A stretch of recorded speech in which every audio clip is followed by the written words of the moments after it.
Alhamdulillah, ibu-ibu, ayah-ayah, muslimin, muslimat, rahimakumullah. Jadi insya-Allah kita sambung perbahasan kita dalam kitab Idaman Penuntut kita insya-Allah. Pada halaman 39 bagi yang cetakan Rumi dan bagi cetakan Jawi halaman 78 insya-Allah.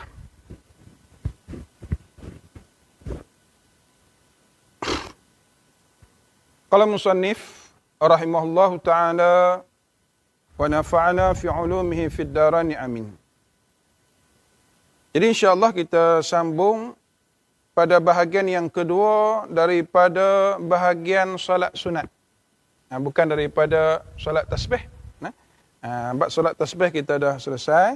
Jadi bahagian yang kedua pada pagi ini insya-Allah iaitu bahagian yang kedua daripada solat sunat. Jadi solat sunat ada dua bahagian, iaitu satu, solat sunat yang tidak disunatkan berjemaah padanya. Kita dah bahas dah sebelum ini. Dan bahagian yang kedua yang kita nak bahas pada pagi ini, iaitu solat sunat yang disunatkan berjemaah padanya. Itu yang dimaksudkan. Bahagian yang kedua, iaitu bahagian yang kedua daripada bahagian solat sunat. Bahagian solat sunat insya-Allah. Ibu-ibu, ayah-ayah, muslimin, muslimat, rahimakumullah.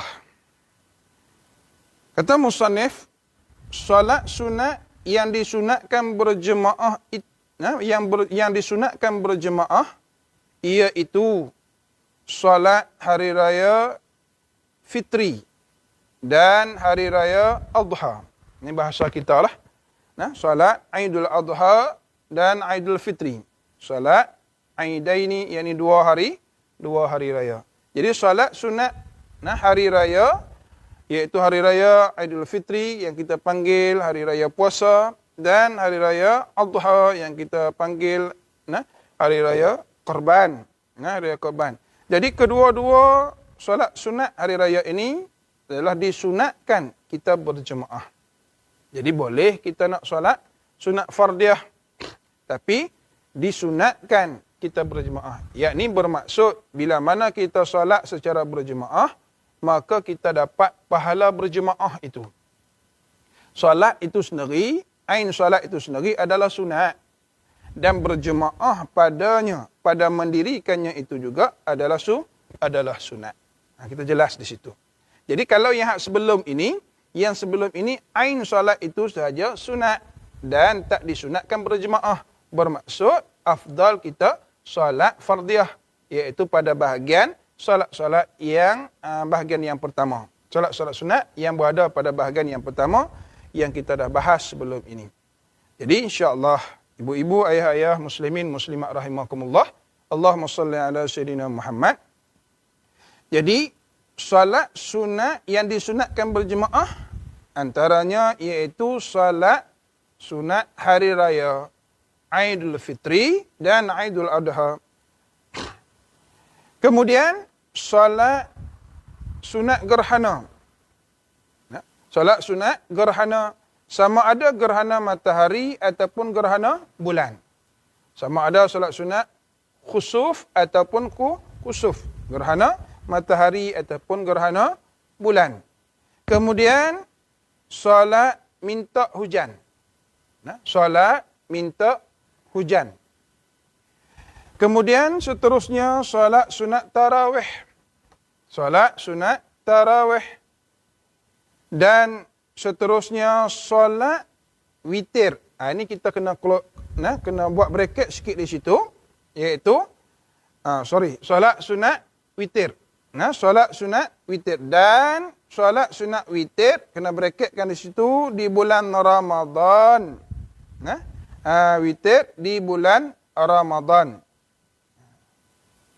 Maksudnya di bulan Ramadan, witir pada bulan Ramadan. Witir pada bulan Ramadan, sunat didirikan solat sunat witir itu secara berjemaah. Secara berjemaah. Jadi inilah isunya. Dalam bulan Ramadan ada yang masjid buat 20 yang surau buat 20, ada di kalangan jemaah yang buat 8. Selalu dia tertinggal solat sunat, didirikan witir ini secara berjemaah sebab dia habis 8 dia mundur ke belakang, dia buat witir seorang-seorang dia. Sebenarnya afdal yakni sunat dia dirikan witir itu pada bulan Ramadan, iaitu secara berjemaah. Sebab tu kita sebut tadi berada dalam bracket dalam bulan Ramadan sahaja. Jadi selain pada bulan Ramadan, maka didirikan secara munfarid, secara seorang. Allahumma salli ala sayyidina. Bagaimana akan dinyatakan kemudian, insya-Allah akan dibahaskan nanti di hadapan nanti insya-Allah. Allahumma salli ala sayyidina Muhammad. Okey, selesai di situ. Kemudian musannif tambah sikit di sana, solat sunat. Solat sunat yang mempunyai waktu.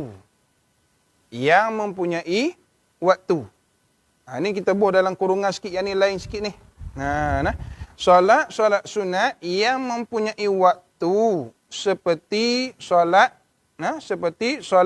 hari raya, sunat duha, sunat rawatib, sedangkan sunat rawatib kita dah bahas dah sebelum ni, iaitu didirikan secara munfarid, bukan berjemaah mendirikannya itu, sunat secara munfarid. Sebab tu kita letak dalam bracket, dalam kurungan sikit di sini. Dia nak cerita tentang apa ni? Nak cerita tentang sunat diqadha jika tertinggal. Bukan dia nak kaitkan dengan disunatkan berjemaah padanya. Tidak.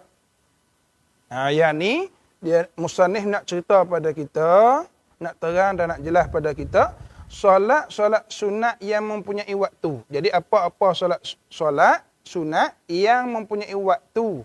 Musannif bagi contoh, solat raya.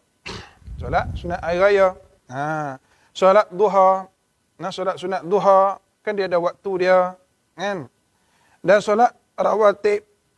Solat rawatib, yakni solat sunat yang mengiringi solat fardu itu. Sunat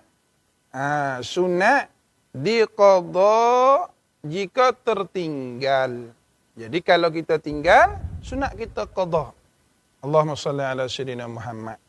Jadi sikit kita nak kongsi di sini bersama-sama ibu ayah muslimin muslimat rahimakumullah. Solat sunat rawatib yang mana khusus kepada subuh dan asar.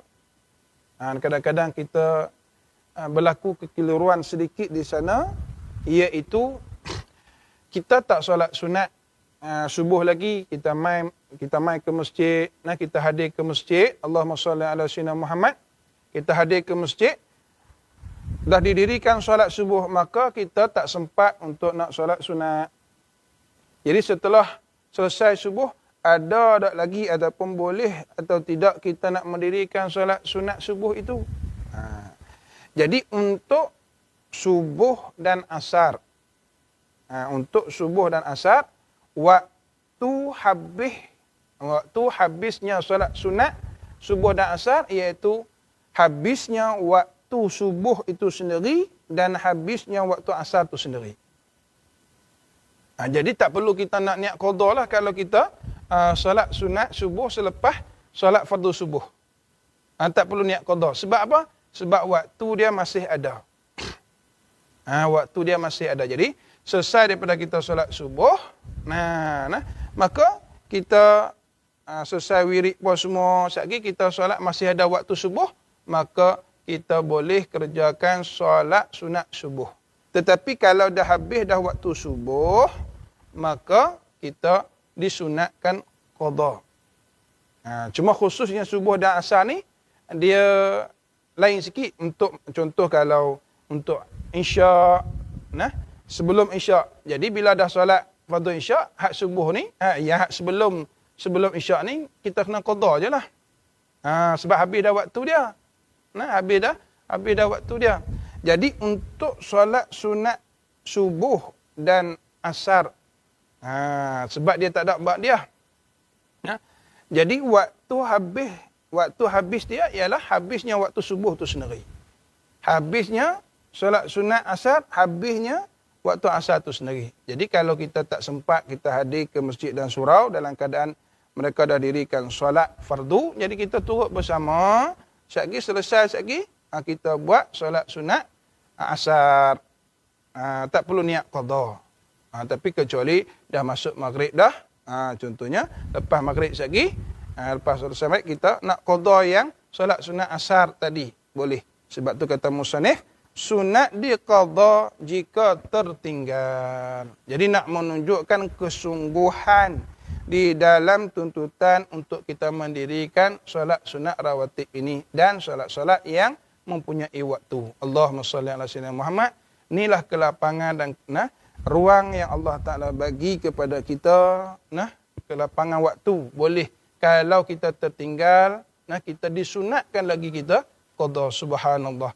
Qada itu sendiri pun adalah sunat kalau tertinggal. Allahumma salli ala sayyidina Muhammad. Jadi selesai di situ. Sebab tu kita masukkan dalam bracket di situ. Jangan gabungkan sekali lah. Sebab yang tu isu lain. Nak terang tentang sunat diqada jika tertinggal.